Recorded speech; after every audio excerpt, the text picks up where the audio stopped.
इस बार नीतीश कुमार दुशासन बने हैं और बिहार विधानसभा और विधान परिषद में खड़ा होकर के और उन्होंने बिहार की माताओं और बहनों के इज्जत के साथ खिलवाड़ किया है और उनके सिर हरण करने का काम किया है।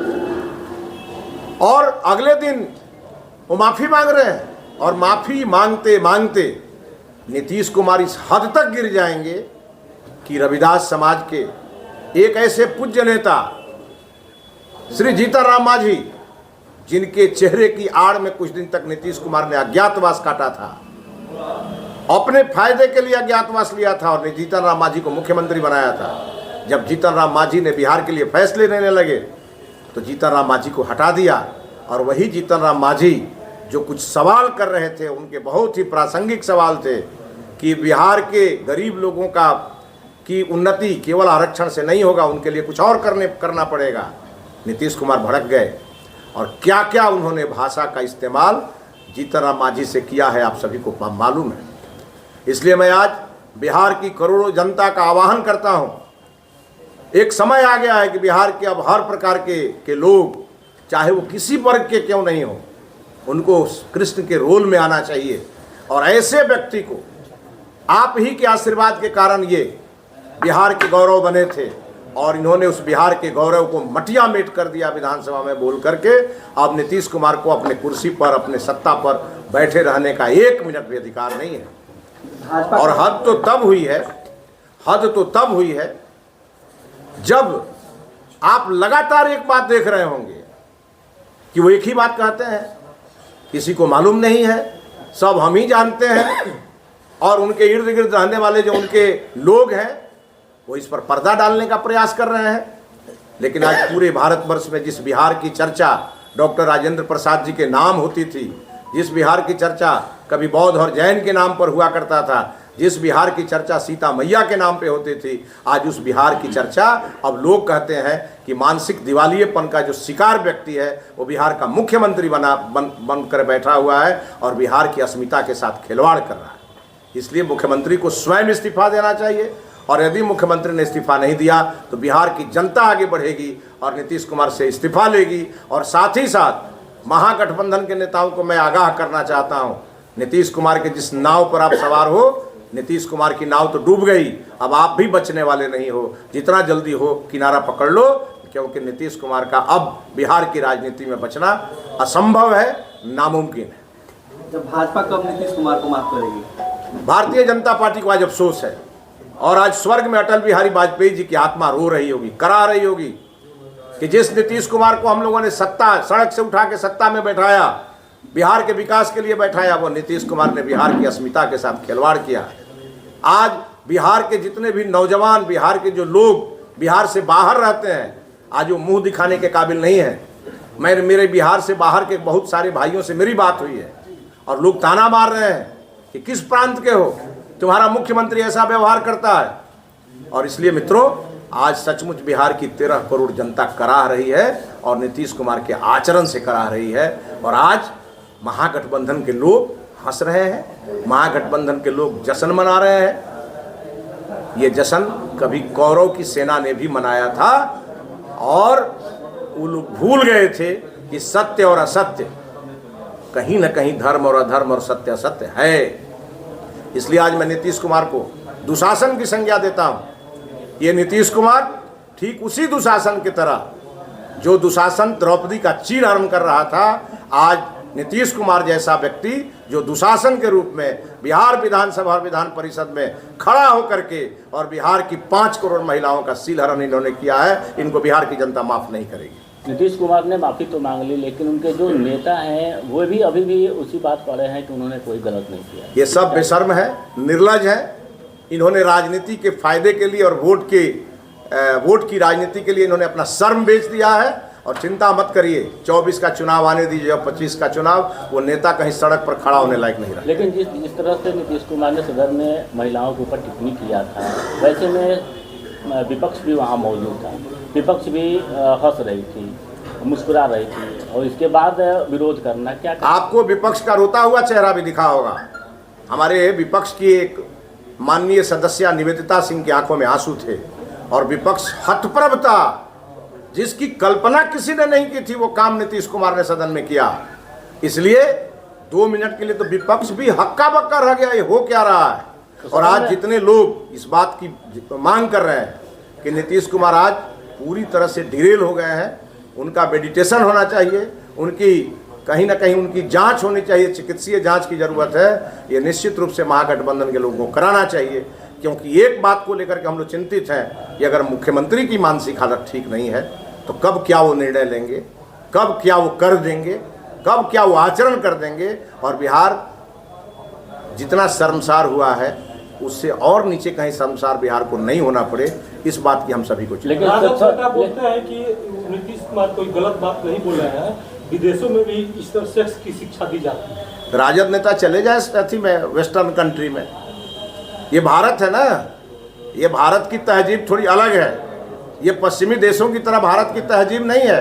और जो ये राजद के नेता इस बात पर पर्दा डाल रहे हैं, वो राजद के नेता अपने घर में जा करके जरा वही वीडियो अपने परिवार के लोगों को सुनाए तो उनको पता चलेगा कि परिवार के लोगों का क्या रिएक्शन है। नीतीश जी जो भाषा का प्रयोग किए हैं मिथिलेश जी, क्या आपको लगता है कुछ भाषा को कुछ पर्दा में रख के बात किया जा सकता था? देखिए, सेक्स एजुकेशन पर किसी को एजुकेट करना खराब नहीं है, लेकिन उसके लिए विधानसभा और विधान परिषद नहीं है।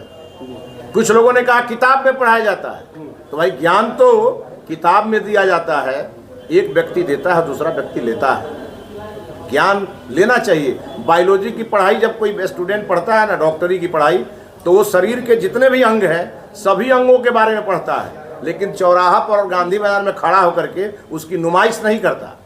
कहा गया है कि सार्वजनिक जगह धूम्रपान नहीं करना चाहिए। बहुत लोग धूम्रपान करते हैं छुप छुपा करके, लेकिन सार्वजनिक जगह लोग करते हैं तो उनको दंड का भागी भी बनना पड़ता है। लेकिन नीतीश कुमार ने तो ऐसा विषपान किया है जिसकी कल्पना किसी ने नहीं की थी।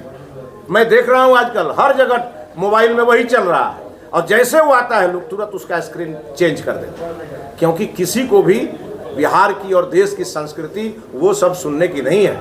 और जितने नेताओं को अच्छा लग रहा है उनको उसका भी एक सिनेमा बनता है, उसी में चला जाना चाहिए और जा करके वहीं अभिनय करना चाहिए। इसके लिए बिहार और भारत नहीं है। तो जदयू के नेता कह रहे हैं कि मुद्दा जितना है नहीं उतना भाजपा के लोग बना रहे हैं। जदयू के नेता आज जो बोल रहे हैं ना, ये जदयू के नेता अंतिम सांस ले रहे हैं, क्योंकि उनका जो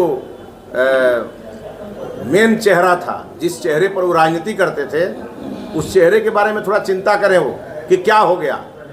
जिस चेहरे पर सेहरा हुआ करता था वो चेहरा आज क्या हो गया और आज क्या कर दिया, इसका भी उनको चिंता करना। भाजपा का अगला कदम क्या होगा इस पर? भारतीय जनता पार्टी इस विषय को लेकर के बिहार की जनता के बीच जाएगी, और भारतीय जनता पार्टी लगातार इस बात का विरोध कर रही है। और हम सत्ता के लिए नहीं जीते, देश की अगर अस्मिता नहीं बची और भारत की जो सभ्यता संस्कृति नहीं बची तो हम राजनीति करके क्या करेंगे। इसलिए कहीं ये आगे के दिनों में ये लोगों के लिए फैशन नहीं बन जाए, इसी बात को लेकर हम चिंतित हैं। हमारी अगर सभ्यता संस्कृति, जो हमारी गंगा जमुना की तहजीब है भारत, अगर ये संस्कृति नहीं बची, जहां हम सीता को माता मानते हैं, जहां हम देवी दुर्गा की आराधना करते हैं, अगर वहां पर हमारी जो देवियां हैं, हमारी जो महिलाएं हैं, हमारी जो माताएं हैं, अगर उन्हीं का इज्जत नीलाम हो जाए और उन्हीं के बारे में भद्दी भद्दी बात हमारे परिवार का मुखिया करे, वो तो बिहार के मुखिया है ना, अगर वही सामान्य रूप से और जिस प्रकार से जो विधानसभा में बोले उससे और अधिक जाकर के बढ़ के विधान परिषद में बोल दिए, तब बचता क्या है। इसका मतलब यह है कि उनके दिमाग में 24 घंटा यही चलते रहता है और इसी की ट्रेनिंग लेते रहते हैं, और उनके इर्द गिर्द रहने वाले लोग इसी में लगे रहते हैं। यही इस बात का प्रमाण है। जीतन राम मांझी को लेकर भाजपा कल राजभवन मार्च करेगी। कहा जा रहा है कि नीतीश कुमार के पीछे कोई साजिश है, ऐसा भी है क्या? आप एक चीज़ बताइए, जीतन राम मांझी जी ने जिस सभ्यता और संस्कृति के तरह के साथ वो विधान सभा में बोल रहे थे, क्या उसका जवाब यही था? जिस प्रकार से नीतीश कुमार जी ने उनको बोला है कि ये सभ्यता संस्कृति बिहार की है क्या, और ये सभ्यता संस्कृति हम भारतीय जनता पार्टी कभी बर्दाश्त नहीं करेगी। और इस बात का जीतन राम मांझी के साथ पूरी भारतीय जनता पार्टी खड़ी है, और उनके नीतीश कुमार के व्यवहार के खिलाफ और जीतन राम मांझी के व्यवहार के पक्ष में पूरी बिहार की जनता पार्टी खड़ी है। तो सरकार कह रही है कि भाजपा, हमने नौकरी दिया इसलिए भाजपा के लोगों को प्रॉब्लम हो गई है। उत्तर प्रदेश और महाराष्ट्र से लोग यहाँ नौकरी करने आ रहे हैं, इसको लेकर ये लोग मुद्दा बना रहे हैं। ये भारतीय जनता पार्टी को क्यों प्रॉब्लम होगी भाई? आप ही ने आर्थिक सर्वे कराया और आप ही ने आर्थिक सर्वे का रिपोर्ट जारी किया और उसमें आप ही ने जारी किया है कि अति पिछड़ों की आबादी 36% है, तो अति पिछड़े को 0.98% ही नौकरी क्यों मिली? इसका जवाब तो नीतीश कुमार को ही देना पड़ेगा। दे नीतीश कुमार जवाब। हरीशानी जी तो पूछ रहे थे विधान परिषद में खड़ा होकर, कहाँ था जवाब इनका? और भारतीय जनता पार्टी ने इनके सर्वे के पहले कर दिया है। भारत का प्रधानमंत्री आज अति पिछड़ा है, भारत की राष्ट्रपति आज आदिवासी हैं, भारत के उपराष्ट्रपति आज ओबीसी हैं, बिहार के प्रदेश अध्यक्ष ओबीसी हैं, बिहार विधान परिषद में जो हमारा नेता प्रतिपक्ष है वो अति पिछड़ा है, बिहार के महामहिम राज्यपाल हमारे अति पिछड़ा थे, आज भी जो महामहिम राज्यपाल हैं वो उसी वर्ग से आते हैं। तो भारतीय जनता पार्टी ने तो करके दिखाया है। और मैं तो नीतीश कुमार और लालू यादव दोनों से कहूँगा, यदि आपकी अति पिछड़ा से थोड़ा भी प्रेम है तो जितना जल्दी हो, भारतीय जनता पार्टी नीतीश कुमार के साथ सत्ता में थी तो एक अति पिछड़ा महिला को उन्होंने उप मुख्यमंत्री बनाया था। आपके मन के अंदर प्रेम हो तो जरा एक अति पिछड़ा को उप मुख्यमंत्री तो बना दीजिए। मुख्यमंत्री तो आप नहीं बनाइएगा, क्योंकि जब मुख्यमंत्री का पद जब हुआ था तब नीतीश कुमार का जन्म ही लगता है उसी के लिए हुआ था। वो मुख्यमंत्री का पद नहीं छोड़ेंगे और तेजस्वी यादव उप मुख्यमंत्री हैं, तो जरा एक अति पिछड़ा को उप मुख्यमंत्री तो बना दीजिए, हम लोग भी समझ जाए कि आपका कितना प्रेम अति पिछड़ा से है। भारतीय जनता पार्टी ने तो करके दिखाया है, कहने की जरूरत नहीं है।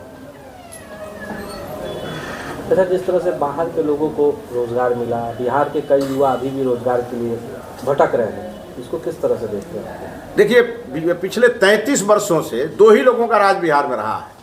हम लोग तो सरकार में कुछ दिन थे तो हम लोग साहबाला थे। जैसे शादी होती है ना तो दूल्हा अंदर और साहबाला बाहर चला जाता है, वही हाल हम लोगों की भी थी। लेकिन हम लोग जंगल राज को नहीं आने देने के लिए हम लोग नीतीश कुमार के साथ सत्ता में थे।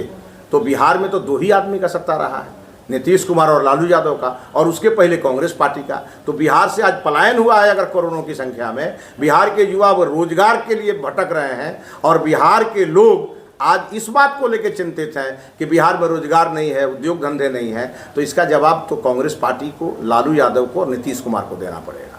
और भारतीय जनता पार्टी का ये मानना है कि जिस दिन हमारी सरकार बिहार में आएगी, हम बिहार में उद्योगों का जाल बिछाएंगे और रोजगार का नया सृजन करेंगे। बिहार का युवा किसी दूसरे राज्य में नहीं जाएगा, ये हमारा पहले से ही प्रतिबद्धता है।